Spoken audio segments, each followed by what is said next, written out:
او ہاں، کدھر ہے وہ؟ اسے یاد آیا کہ وہ بھی ساتھ آیا تھا، بس کھانا کھا کر سو گیا تھا، ظاہر ہے تھکا ہوا تھا۔ ابھی میں نے دیکھا تو اٹھ چکا تھا، کہہ رہا تھا بس آ رہا ہوں۔ ویسے سبین کا بیٹا ذرا، وہ کہتے ہوئے جھجکی، ذرا پراؤڈ سا ہے نہیں، وہ شروع میں یوں ہی ریزرو سا رہتا ہے اور بعد میں، حیا نے گہری سانس لی، بعد میں بھی ایسا رہتا ہے۔ اس شروع اور بعد کے درمیان کبھی کبھی نارمل ہو جاتا ہے۔ وہ باہر آئی تو اسے دیکھ کر تایا فرقان مسکرائے۔ وہ جھک کر ان دونوں سے ملی۔ اتنے عرصے بعد ملا ہوں اپنی بیٹی سے، اور وہ بھی ایسے موقع پر۔ تمہاری دوست کا سن کر بہت افسوس ہوا، اللہ اس کی مغفرت کرے، آمین۔ وہ سر کے اسبات کے ساتھ تعزیت وصول کرتی کرسی کھینچ کر بیٹھی۔ ہوا کیا تھا اسے؟ سائمہ تائی نے عذرائے ہمدردی پوچھا۔ Brain haemorrhage. چند لمحے کے لیے ملال زدہ خاموشی چھا گئی، جسے برآمدے کا دروازہ کھلنے کی آواز نے چیرا۔ وہاں سے فاطمہ باہر آئی تھی اور ان کے عقب میں جہان بھی تھا۔ اس نے سیاہ ٹراؤزر جس کے دونوں پہلو پر سفید لمبی دھاری تھی، اس کے اوپر آدھے بازو والی سرمئی ٹی شرٹ پہن رکھی تھی۔ آنکھیں خمار آلود تھیں، جیسے ابھی سو کر اٹھا ہو۔ چہرہ اور سامنے کے بال گیلے تھے۔ وہ شاید پانی کے چھینٹے مار کر تولیے سے منہ خشک کیے بغیر ہی باہر آ گیا تھا۔ اسے آتے دیکھ کر سب اس کی طرف متوجہ ہو گئے۔ وہ لان کے دہانے پر پہنچا تو لمحے بھر کے لیے ذرا تذبذب سے گھاس کو دیکھا، پھر ایک نگاہ سامنے بیٹھے افراد کے قدموں پر ڈالی جو جوتوں میں مقید تھے، پھر ذرا جھجک کر گھاس پر چلتا ہوا ان تک آیا۔ حیا جانتی تھی کہ وہ کیوں جھجکا ہے۔ ترکی میں گھاس پر جوتوں سے چلنا سخت معیوب سمجھا جاتا تھا، اور موقع ملنے پر وہ اور ڈی جے اپنی دلی تسکین کے لیے گھاس پر ضرور جوتوں سے چل کر دیکھتی تھیں۔ شکر ہے تمہاری شکل تو دیکھی ہم نے، اس سے مل کر رسمی انداز میں سب کا حال احوال پوچھ کر تایا فرقان نے گھنی مونچھوں تلے مسکراتے ہوئے کہا تھا۔ تھینکس۔ وہ رسمن کبھی نہیں مسکرایا اور اسی سرد انداز میں کہتا حیا کے مطابق کرسی کھینچ کر بیٹھا۔ وہ یہاں آنے پر قطعاً راضی نہ تھا۔ وہ جانتی تھی سبین نے تو گویا قسم کھا رکھی ہے کہ وہ اپنے بیٹے کی شکل نہیں دیکھنے دے گی۔ اسے کیسے خیال آیا تمہیں بھیجنے کا؟ اس کے لیے دیے سے انداز کا اثر تھا کہ تایا فرقان کے مسکراتے لہجے کے پیچھے ذرا سی چبھن نظر آئی۔ ممی کو اپنی بھتیجی کو اکیلے بھیجنا آکورڈ لگ رہا تھا، سو مجھے آنا پڑا۔ بغیر کسی لگی لپٹی کے اس نے کہہ ڈالا۔ منگیتر منقوہہ کے الفاظ تو دور کی بات، اس نے تو میری کزن تک نہیں کہا تھا، گویا رشتوں کی حدود واضح کی۔ سلیمان صاحب کے ماتھے پر ذرا سی شکن ابھر آئی اور سائمہ تائی کے لبوں کو ایک معنی خیز مسکراہٹ نے چھو لیا۔ حیا بالکل لاتعلق سی لان کی کیاروں میں آگے لگے ہوئے پھولوں کو دیکھنے لگی۔ وہ اور ڈی جے ہمیشہ ٹاکسن پارک سے پھول چرانے کی کوشش کرتے تھے، مگر پارک کا کیئر ٹیکر ان پر بڑی سخت نگاہ رکھتا تھا۔ اور تمہاری ممی کب آئیں گی؟ سلیمان صاحب نے چائے کا گھونٹ بھرتے ہوئے پوچھا۔ ممی کی بھتیجی اور تمہاری ممی۔ اس کے گھر کے مرد آج بہت تول کر الفاظ ادا کر رہے تھے۔ کچھ نہیں کہہ سکتا، اس نے شانے اچکا دیے۔ جہان، جوس لوگے یا چائے یا پھر کافی؟ فاطمہ نے چائے کے خالی کپ ٹرے میں رکھتے ہوئے اس کو مخاطب کیا۔ وہ مردوں کی بنسبت اس کو داماد والا پروٹوکول دے رہی تھی۔ بس ایپل ٹی بہت ہے، اس نے روانی میں کہہ دیا، مگر فاطمہ کی آنکھوں میں ابھرتی ناسمجھی دیکھ کر لمحے بھر کو متذبذب ہوا، پھر فوراً تصحیح کی، بس چائے۔ فاطمہ نے مسکرا کر سر ہلایا اور ٹرے اٹھائے اندر کی طرف بڑھ گئی۔ تو بیٹا آپ کی سٹڈیز کمپلیٹ ہو گئیں؟ سائمہ تائی اب بہت میٹھے لہجے میں پوچھ رہی تھی۔ وہ ہر کسی کے لیے اتنی میٹھی نہیں ہوتی تھی۔ کچھ تو تھا جو اسے چونکا گیا۔ جی اب تو کافی عرصہ ہو گیا۔ پھر کیا کر رہے ہو آپ؟ میرا استقلال اسٹریٹ پر ایک ریسٹورنٹ ہے، وہی دیکھتا ہوں۔ جواباً سائمہ تائی ذرا حیران ہوئی۔ البتہ تایا فرقان نے متانت سے سر ہلاتے اپنے تاثرات چھپا لیے۔ وہ جانتی تھی کہ وہ لوگ استقلال اسٹریٹ کی زمین کی اہمیت تو نہیں سمجھتے، اس لیے متاثر نہیں ہوئے، اور گو کہ وہ اپنی لاتعلقی توڑنا نہیں چاہتی تھی، پھر بھی دھیرے سے بولی تھی۔ استقلال اسٹریٹ پر ایک ریسٹورنٹ کا مطلب لاہور کی عالم روڈ پر 2 ریسٹورنٹس۔ وہ کہہ کر کیاریوں کو دیکھنے لگی۔ اوہ اچھا، گڈ۔ ان کے تاثرات فوراً ہی بدلے تھے۔ والد صاحب کی طبیعت کیسی ہے اب؟ جی ٹھیک ہے، وہ مختصر جواب دے رہا تھا، تبھی فاطمہ اس کی چائے کا مگ ٹرے میں لیے چلی آئی۔ کچھ لو نا بیٹا، تم نے کچھ نہیں لیا۔ جی میں لیتا ہوں۔ اس نے مگ اٹھا لیا، مگر دوسری کسی شے کو چھوا تک نہیں۔ تایا فرقان اور سائمہ تائی ادھر ادھر کی چھوٹی چھوٹی باتیں کرتے جلد ہی اٹھ کر چلے گئے۔ البتہ جاتے وقت وہ جہان کے لیے دیے جانے والے ڈنر پہ سب کو مدعو کر کے گئے تھے۔ تمہاری چھٹی کب تک ہے پھر؟ اس کے جانے کے بعد سلیمان صاحب جہان سے پوچھنے لگے۔ بس یہی 4 دن، پھر تم اپنی فلائٹ بک کروانا ہو تو کروا لینا، حیا کی مت کروانا، وہ واپس نہیں جائے گی۔ حیا نے چونک کر ابا کو دیکھا۔ اوکے، جہان نے ایک سرسری نظر اس پر ڈالتے ہوئے شانے جھکا دیے۔ مگر ابا، ہمارا کانٹریکٹ، وہ ایک دم بہت پریشان ہو گئی تھی۔ میں تمہارا میڈیکل سرٹیفکیٹ بنوا دوں گا، کانٹریکٹ کی فکر چھوڑ دو، اب میرا مزید حوصلہ نہیں ہے تمہیں باہر بھیجنے کا۔ اس بچی کا جنازہ بھگتایا ہے میں نے، اتنی دور اکیلی بچیاں بھیجنا کہاں کی عقل مندی ہے، کل کو کچھ ہوا تو۔ مگر ابا، اس کے برین میں اندر بہت پہلے سے حیا، جو میں نے کہا وہ تم نے سن لیا۔ ان کا انداز اتنا دو ٹوک اور سخت تھا کہ اس نے سر جھکا دیا۔ جی ابا۔ جہان لاتعلق سا بیٹھا چائے کے گھونٹ بھر رہا تھا۔ ان دونوں نے ایک دفعہ بھی نگاہیں نہیں ملائی تھی، پتہ نہیں کیوں۔ تایا فرقان کے پورچ کی بتیاں رات کی تاریکی میں جگمگا رہی تھیں۔ وہ اور جہان فاطمہ کے ہمراہ چلتے ہوئے برآمدے کے دروازے تک آئے تھے۔ سلیمان صاحب کا کوئی آفیشل ڈنر تھا، سو انہوں نے معذرت کر لی تھی۔ دروازے کے قریب جہان رکا اور جھک کر بوٹ کا تسمہ کھولنے لگا۔ فاطمہ نے رک کر اچنبھے سے اسے دیکھا۔ پاکستان میں جوتے پہن کر گھر میں داخل ہوتے ہیں۔ وہ اتنی کبیدہ خاطر اور بیزار تھیں کہ جہان سے مخاطب ہونے کو دل نہیں چاہ رہا تھا، پھر بھی کہہ اٹھی، اوہ سوری۔ وہ ذرا چونکا، پھر جلدی سے تسمے کی گرہ لگا کر سیدھا ہوا۔ یہ وہ پہلی باضابطہ گفتگو تھی جو پاکستان آ کر ان دونوں کے درمیان ہوئی تھی۔ ترکی میں جوتے گھر کے باہر اتارتے ہیں، اس لیے وہ رکا تھا۔ اس نے الجھی سی کھڑی فاطمہ کے قریب سرگوشی کر کے وجہ بتائی۔ فاطمہ نے سمجھ کر اوہ کہا اور آگے بڑھ گئی۔ ڈائننگ ہال میں بہت پرتکلف سا کھانا سجا تھا، سائمتائن نے خوب اہتمام کر رکھا تھا۔ جہان بہت مختصر گفتگو کر رہا تھا، کوئی کچھ پوچھتا تو جواب دیتا اور پھر خاموشی سے کھانے لگ جاتا۔ ارم، سونیا بھابھی اور داور بھائی کے اس طرف بیٹھی تھی۔ فروخ کی کال تھی، سو وہ ہسپتال میں تھا۔ ارم حیا سے ذرا رکھائی سے ملی تھی۔ اس کا کھچا کھچا اور خاموش سا انداز حیا کو ساری وجہ سمجھا گیا تھا۔ اس رات وہ یقیناً پکڑی گئی تھی، مگر حیا نے اسے نہیں بچایا تھا۔ سو تایا کے سامنے اس کا پول کھل گیا ہوگا، اس لیے وہ حیا کو اس سب کا ذمہ دار سمجھتی تھی، مگر اس نے اثر نہیں لیا۔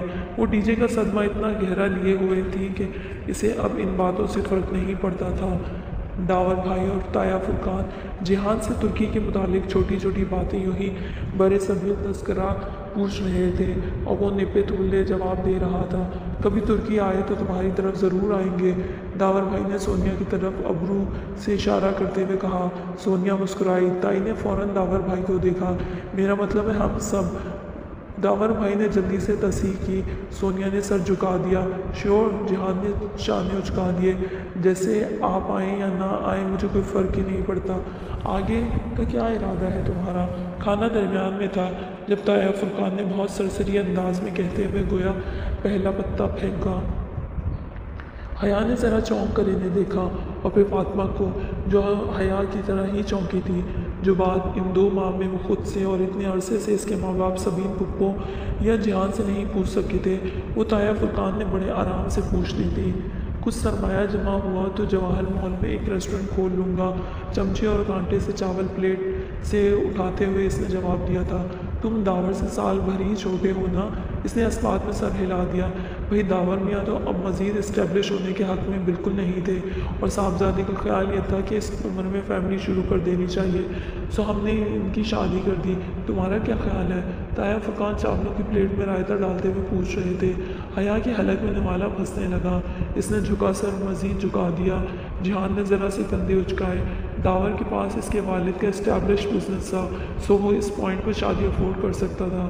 اس نے سلاد کی پلیٹ سے کھیرے کا ایک ٹکڑا اپنی پلیٹ میں رکھتے ہوئے بے پرواہی سے جواب دیا۔ کام تو خیر تمہارا بھی اسٹیبلش ہو گیا ہے، میرے اوپر ابھی کافی قرض ہے، وہ ذرا ہلکا ہو جائے تو ہی کچھ سوچوں گا۔ حیا نے گردن مزید جھکا لی۔ کیا تھا اگر وہ اپنی لینڈ لیڈی کے قرضے کا ذکر نہ کرتا، کچھ بھرم تو رہنے دیتا۔ یہ بھی ٹھیک ہے، انسان شادی اسی وقت کرے جب وہ اس ذمہ داری کو نبھا سکے۔ ذمہ داری نبھانا تو مشکل کام ہوتا ہے۔ ہاں اگر والدین ساتھ دیں تو یہ مشکل کام آسان ہو سکتا ہے، مگر یہاں پاکستان میں تو اب اکثر شادیوں پر والدین ناخوش ہوتے ہیں کیونکہ آج کل کے بچے ان کی پسند کو اہمیت نہیں دیتے اور اپنی مرضی کرتے ہوئے ان کے طے کردہ رشتوں کو ریجیکٹ کر دیتے ہیں۔ یہ تو میرے بچے ہیں کہ جو ماں باپ نے کہا اس پر راضی ہو گئے، ورنہ تو انہوں نے معاشرے پہ ایک تبصرہ کرتے ہوئے تعصب سے سر جھٹکا۔ سونیا بھابھی نے بے چینی سے پہلو بدلا۔ فاطمہ کی پیشانی پہ ناگوار سے شکنے ابھر آئی تھیں، مگر وہ کچھ نہیں کہہ رہی تھی۔ تایا بڑے تھے، ان کے سامنے کوئی نہیں بول سکتا تھا۔ ویل یہ ڈیپینڈ کرتا ہے۔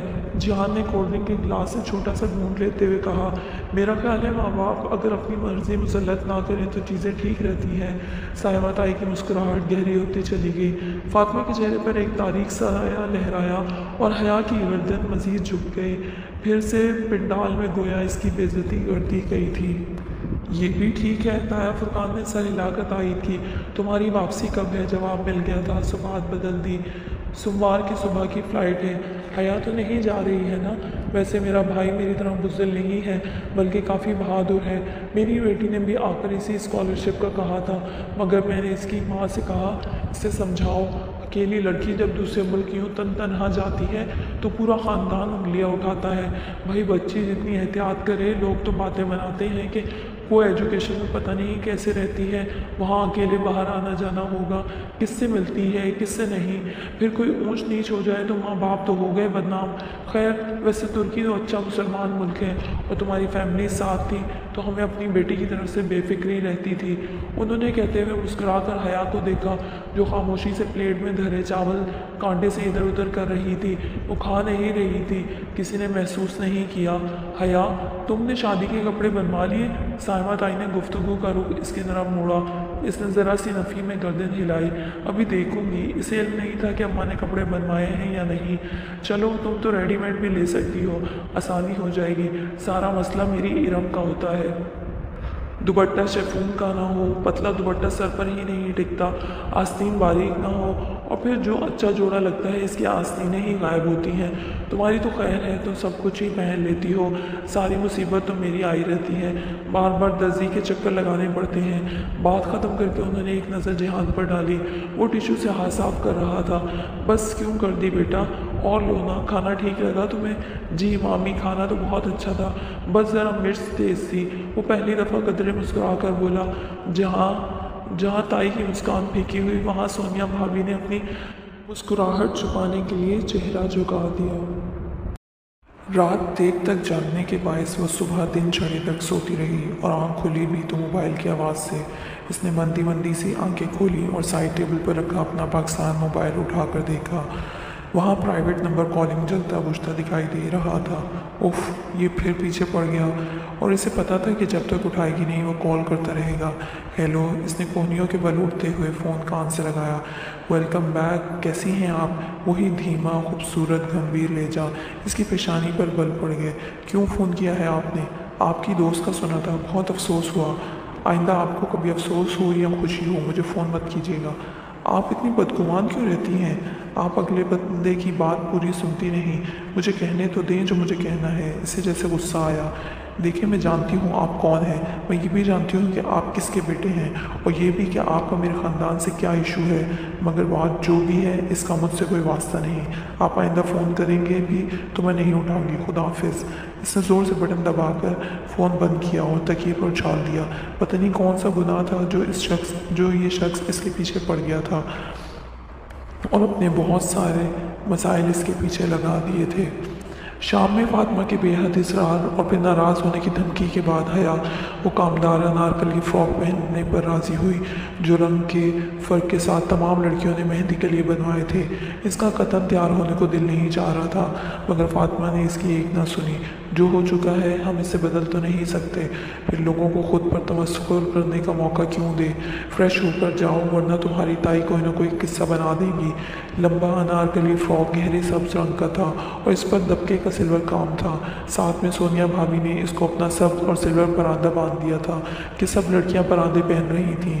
سلور ٹیکا بھی سونیا نے ہی اس کی پیشانی پر سجایا، مگر کسی بھی قسم کے سنگھار کے لیے وہ قطعی راضی نہ تھی۔ اچھا کاجل تو ڈال لو۔ سونیا اس کے ساتھ سیڑھیوں کے اوپر کھڑی اسے کاجل تھمانا چاہ رہی تھی، مگر اس نے چہرہ پیچھے کر لیا۔ وہ اس وقت تایا فرقان کے گھر میں تھی۔ سیڑھیوں سے نیچے لاؤنج میں ہر طرف رشتہ داروں کی چہل پہل تھی۔ مہوش اور سہرش کی چھوٹی بہن ثنا کیمرہ لیے ادھر ادھر بھاگ رہی تھی۔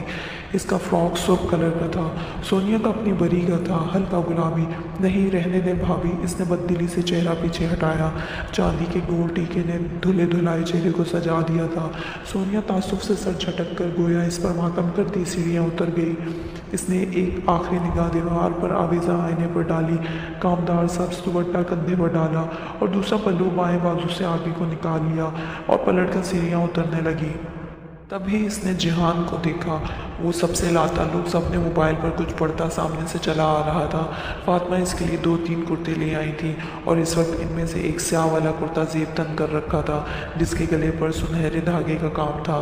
آستین کونیوں تک موڑے وہ شاید کوئی میسج لکھ رہا تھا۔ وہ سہج سہج کر باریک ہیل سے زینے اترنے لگی۔ ٹاکسم والا واقعہ اسے نہیں بھولتا تھا۔ وہ آخری سیڑھی پر تھی جب جہان نے سر اٹھایا، ایک لمحے کے لیے رک کر اسے دیکھا، پھر اس کی طرف آیا۔ حیا، وہ آخری زینے پر ایک ہاتھ ریلنگ پر رکھے ٹھہر سی گئی۔ میں نے سوموار کی فلائٹ بک کروائی ہے، تمہاری بک تو نہیں کروانی نا؟ تم واپس نہیں جا رہی رائٹ؟ ناتعلق سے انداز میں وہ محض کام کی بات پوچھ رہا تھا۔ اس کے گلے میں آنسوؤں کا گولا اٹکنے لگا۔ نہیں، میں واپس نہیں جا رہی۔ ابا ایک دفعہ فیصلہ کر لیں تو پھر وہ اسے نہیں بدلتے۔ وہ آخری زینہ اتر کر اس سے چند قدم کے فاصلے پر کھڑی ہوئی۔ اوکے، وہ شانے اچکاتے ہوئے پلٹنے ہی لگا تھا کہ ثنا اسی پل کیمرہ لیے ان کے سامنے آئی۔ 1 منٹ جہان بھائی یہیں کھڑے رہیں، میں آپ دونوں کی پکچر لے لوں، خوش دلی سے کہتے ہوئے اس نے کیمرہ اپنے چہرے کے سامنے کیا۔ جہان نے ذرا چونک کر ساتھ کھڑی حیا کو دیکھا اور پھر قدرے ناگواری سے وہ کچھ چند قدم آگے کو آیا۔ ثنا جو فوکس کر رہی تھی، اس نے ذرا حیران ہو کر کیمرہ چہرے سے نیچے کیا۔ کسی کی پکچر بنانے سے پہلے اسے پوچھ لینا چاہیے۔ لب بھینچے ذرا درستی سے کہہ کر وہ آگے بڑھ گیا۔ ثنا کا رنگ مات پڑ گیا۔ اس کا کیمرے والا ہاتھ ڈھیلا ہو کر پہلو میں آ گرا۔ اس نے پلٹ کر راہداری کی سمت دیکھا جہاں وہ جاتا دکھائی دے رہا تھا، پھر دبے دبے غصے سے سر جھٹکا۔ میری توبہ، جو کبھی ان کے ساتھ تصویر بنواؤں یا ان کی بناؤں اور ان سے بات بھی کروں۔ وہ خفگی سے بڑبڑاتے ہوئے آگے چلی گئی۔ حیا نے انگلی کی نوک سے آنکھ کا بھیگا گوشہ صاف کیا اور سر کو خفیف سی جنبش دے کر آگے بڑھ گئی۔ اس کے پاس رونے کے لیے بہت سے غم تھے۔ مہندی کا فنکشن ظاہر چچا کے لان میں ہی منعقد کیا گیا تھا۔ لان کافی کھلا اور وسیع تھا۔ 100 کناتوں سے صرف اوپر کی چھت بنائی گئی، باقی اطراف کھلی رکھی گئی، جہاں ہر سو دیواروں پر لڑیوں کی صورت بتیاں جگمگا رہی تھیں۔ اسٹیج پر رکھے لکڑی کے جھولے کو گیندے کے پھولوں سے آراستہ کیا گیا تھا اور مہوش اس پر کسی ملکہ کی طرح چاند سے بیٹھی تھی۔ اس کا انارکلی فراک باقی لڑکیوں کے برعکس 2 رنگا تھا، سرخ اور زرد۔ انہی 2 رنگوں کا پرندہ آگے کندھے پر ڈالے دوپٹہ سر پر ٹکائے ہوئے مسکرا کر بہت پر اعتماد طریقے سے سب سے باتیں کر رہی تھی۔ اس اعتماد میں غرور کی جھلک بھی تھی۔ وہ خوبصورت نہیں تھی، مگر خوب سارا پیسہ اپنی تراش خراش پر لٹانے کے بعد اب بے حد پرکشش لگ رہی تھی۔ میں بیٹھا اس کا ماموں زاد عفان عام سی شکل کا کینیڈین نیشنل تھا، مگر سننے میں آیا تھا کہ تازہ بے حد امیر ہوا تھا۔ اب یہ کہانی حیا نے پوری سنی نہیں تھی۔ وہ بالکل کونے میں رکھی ایک میز کے گرد کرسی پر بیٹھی تھی۔ وہاں جگہ جگہ ایسے ہی میزوں کے گرد کرسیوں کے پھول بنے تھے۔ کوئی اور وقت ہوتا تو وہ بھی اپنا سبز فراک میں ادھر ادھر خوش پاش پھر رہی ہوتی، مگر آج وہ اندر سے اتنی بیزار اور اداس تھی کہ وہیں بیٹھی سب کو خالی خالی نگاہوں سے دیکھے گئی۔ ہر طرف لڑکے آ جا رہے تھے۔ ثنا اپنا کیمرہ اٹھائے ماتھے پہ جھولتا ٹیکا سنبھالتی ادھر ادھر اٹلاتی تصویریں کھینچتی پھر رہی تھی۔ اسٹیج پر سائمہ تائی مہوش کو مہندی لگانے کے بعد مٹھائی کھلا رہی تھی۔ ارم بھی وہیں تھی۔ اس کا انارکلی فراک ہلکا فیروزی تھا اور وہ کبھی دوپٹہ گردن میں ڈال لیتی تو کبھی سر پر کر لیتی کہ خواتین اور مردوں کا ایک ہی جگہ انتظام تھا اور تایا فرقان بھی آس پاس ہی تھے۔ ظاہر چچا روشن خیال تھے تو مہوش کے ماموں کا خاندان میں آزاد خیال تھا، سو مہندی کا فنکشن مشترکہ رکھا گیا تھا۔ البتہ ان کے خاندان کے لڑکے اور مرد ذرا الگ تھلگ چند میزوں پر براجمان تھے تاکہ برائے نام ہی صحیح مگر پارٹیشن ہو جائے۔ تایا فرقان اور سلیمان صاحب سب وہیں ہی تھے۔ وہ اسی طرح بیٹھی پراندہ آگے کو ڈالے غیر دلچسپی سے سب کچھ دیکھ رہی تھی۔ اس نے ایک سرسری نگاہ میں گرد و پیش کا جائزہ لے کر جہان کو ڈھونڈنا چاہا تھا اور وہ اسے نظر آ بھی گیا تھا۔ دور مردوں کی طرف تایا فرقان اور سلیمان صاحب کے ساتھ کرسی پر بیٹھا آستین عادتاً کونیوں تک موڑے خاصا لا تعلق سا بیٹھا تھا۔ یقیناً وہ جی بھر کر بیور ہو رہا تھا۔ وہ تلخی سے سر جھٹک کر واپس اسٹیج کو دیکھنے لگی جہاں اب فاطمہ مہوش کو مٹھائی کھلا رہی تھیں، ساتھ ہی ان کی جڑواں بہن سہرش بیٹھی مسکرا کر کیمرے کو دیکھتی تصویر بنوا رہی تھی۔ اس کا انارکلی فراک پستئی رنگ کا تھا۔ دونوں بہنوں کی شکل و صورت سمیت سب مختلف تھا، مگر بدلے یہ مغرورانہ انداز یکساں تھے۔ ثنا چونکہ چھوٹی تھی وہ یا فطرتاً مختلف تھی، سو اس نے یہ اثر قبول نہیں کیا تھا۔ اب ایسا بھی کیا ہوا تھا کہ وہ دونوں اتنی اکڑی پھر رہی تھیں؟ کس سے پوچھے؟ اس کے اندر فطری تجسس جنم لینے لگا تھا۔ حیا ادھر بیٹھی ہو؟ ارم اپنا فیروزی کامدار دوپٹہ سر پر ٹیک سے جماتے ہوئے اس کے ساتھ کرسی پر آ بیٹھی۔ کل کی نسبت اس کا رویہ قدر دوستانہ تھا۔ ہاں تم سناؤ، تھک گئی ہوں؟ وہ بھی جواباً نرمی سے بولی، ہاں بس تھوڑا بہت۔ اچھا، وہ لہجہ ذرا سرسری بنا کر وہ بولی، فون فارغ ہوگا تمہارا؟ مجھے ذرا فضا کو کال کرنی تھی، کچھ نوٹس کا کہنا تھا، میرا فون خراب ہے آج کل۔ حیا نے گہری سانس اندر کو کھینچ کر خارج کی تو ارم سے اس کا فون بھی لے لیا گیا تھا۔ ہاں فون فارغ ہے، جب چاہے لے لو، مگر کریڈٹ ختم ہے، جب سے آئی ہوں ڈلوایا ہی نہیں ہے۔ دوپہر سے ظفر کو ڈھونڈ رہی تھی، وہ ملے تو اس کو بھیج کر کارڈ منگواؤں۔ تایا فرقان کے کل وقتی کک کا نام لیا، گو کہ یہ سچ نہیں تھا اور کریڈٹ اس نے صبح ہی ڈلوا لیا تھا، مگر وہ ارم کو فون نہیں دینا چاہتی تھی۔ اچھا، ارم کے چہرے پر واضح مایوسی پھیلی تھی۔ اماں کا فون فارغ ہوگا، لے آؤں؟ اٹھنے لگی تو اس کی توقع کے عین مطابق ارم نے جلدی سے اس کا ہاتھ پکڑ کر روک دیا۔ رہنے دو، میں بعد میں ابا سے لے لوں گی، میرا فون ریپیئرنگ کے لیے نہ گیا ہوتا تو۔ خیر تم سناؤ، ترکی میں سب ٹھیک تھا؟ وہ بات کا رخ پلٹ گئی۔ بس وہاں کی تو اب دنیا ہی بدل گئی ہے، مگر اسے چھوڑو، یہ بتاؤ مہوش سہرش کے انداز اتنے بدلے کیوں لگ رہے ہیں؟ اسے پراندے کو ہاتھ سے پیچھے کمر پر ڈالتے ہوئے حیرت سے کا اظہار کر ہی دیا۔ آخر دونوں کزنز تھیں اور کبھی بہت اچھی دوستیں بھی ہوا کرتی تھیں۔ دماغ خراب ہو گیا ہے ان دونوں کا، ارم سرگوشی میں کہتے ہوئے ذرا قریب کھسک آئی۔ یہ جو عفان صاحب ہیں نا، جن کو میں اپنا ڈرائیور بھی نہ رکھوں، انہوں نے کینیڈا میں کسی ریالٹی ٹی وی شو میں حصہ لے کر $1.5 ملین جیتے ہیں اور ان سب کی جوں ہی بدل گئی ہے۔ سنا ہے دونوں ہنی مون پر یورپ کے ٹور پر جا رہے ہیں۔ ارم کے لہجے میں نہ حسد تھا نہ رش، بس وہ اکتائی ہوئی لگ رہی تھی۔ تبھی میں کہوں، اس نے استہزائیہ سر جھٹکا۔ ارم کچھ دیر مزید بیٹھی، پھر اٹھ کر چلی گئی۔ حیا کو اگر کسی نے اسٹیج کی طرف بلایا تو وہ نہیں گئی اور اصرار بھی کسی نے نہیں کیا۔ اس کے صدمے سے سب واقف تھے، مگر اس کی دوست کے غم میں کسی نے اپنا کام نہیں چھوڑا تھا اور وہ کسی سے ایسی توقع کر بھی نہیں رہی تھی۔ پھر بھی دل پر ایک بوجھ سا تھا۔ کتنی بے حس تھی یہ دنیا، کیسے لمحوں میں لوگ ختم ہو جاتے ہیں اور یہاں کسی کا کچھ نہیں بگڑتا، سب کام جاری و ساری تھے۔ اور ایک دم سے بجلی غائب ہو گئی، ساری بتیاں گل ہو گئیں، ہر طرف اندھیرا اور سناٹا چھا گیا، صرف کیمرہ مین کے کیمروں کی فلیش لائٹس کی روشنی رہ گئی۔ پھر مایوسی، غصہ بھری مزمل سی آوازیں بلند ہوئیں، موبائل کی ٹارچز آن ہوئیں، کسی نے بھاگ کر برآمدے کی UPS کی ٹیوب لائٹ جلائی تو مدھم سفید روشنی برآمدے میں پھیل گئی۔ رضا، فروخ، داور وغیرہ کو ان کی ماؤں نے آوازیں دیں۔ جنریٹر آٹومیٹک تھا، پھر کیوں نہیں چلا؟ کوئی تو جنریٹر چلائے۔ ہر طرف اکتاہٹ بھری آوازیں سنائی دینے لگیں۔ لڑکے بھاگ کر برآمدے میں آئے اور فروخ نے جلدی سے آگے بڑھ کر جنریٹر چلانے کی کوشش کی، مگر اس کا انجن مردہ پڑا رہا۔ اچھے بھلے فنکشن میں بدمزگی سی ہو گئی، ہر طرف بے چینی اور اضطراب بڑھتا جا رہا تھا۔ ہر میز پر ایک ٹمٹماتی موبائل کی ٹارچ جگمگا رہی تھی۔ پتہ نہیں ابا نہیں چل رہا، اور داور بھائی نے بھی 2-4 دفعہ کوشش کی، مگر بے سود۔